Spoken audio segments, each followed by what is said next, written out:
Ça ne vous aura probablement pas échappé. Hier, nous étions le 1er avril et les farceurs d'un jour sévissent encore. Exemple à Valoris, dans la célèbre galerie du Minotaure où Picasso, Braque et Matisse ont passé des heures à travailler. Cette fois, c'est le poisson qui a été mis à l'honneur. Hélène Maman, Didier Beaumont. Bon, les poissons, ils sont frais. On paye. Aujourd'hui, c'est jour de marché. Oh, madame, 100 €. Il est frais, il est frais le poisson. Et tout le monde s'est déplacé pour savourer les fameux poissons de Monsieur Giorgi. Et il n'en faut pas beaucoup au poissonnier du quartier pour faire plaisir à sa clientèle. Une bonne vieille balance et quelques dorades préparées à sa manière.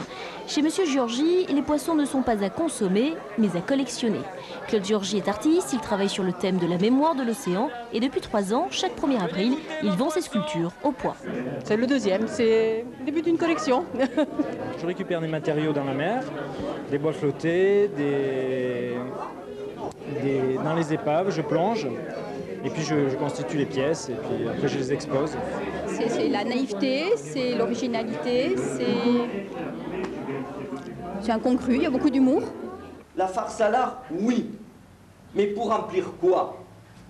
Eh bien, pour remplir tout simplement le... Jean Masse, membre atypique de l'école de Nice, est venu soutenir son ami et l'idée d'un art d'attitude qui n'a aucun complexe à faire du spectacle pour se vendre. Vendre, c'est quand même une dimension à ne pas négliger. Trop d'artistes se contentent ou plutôt restent dans la file d'attente du musée et ont l'impression de réaliser leur œuvre, leur vie artistique lorsqu'ils sont entrés au musée. Moi, je dis non.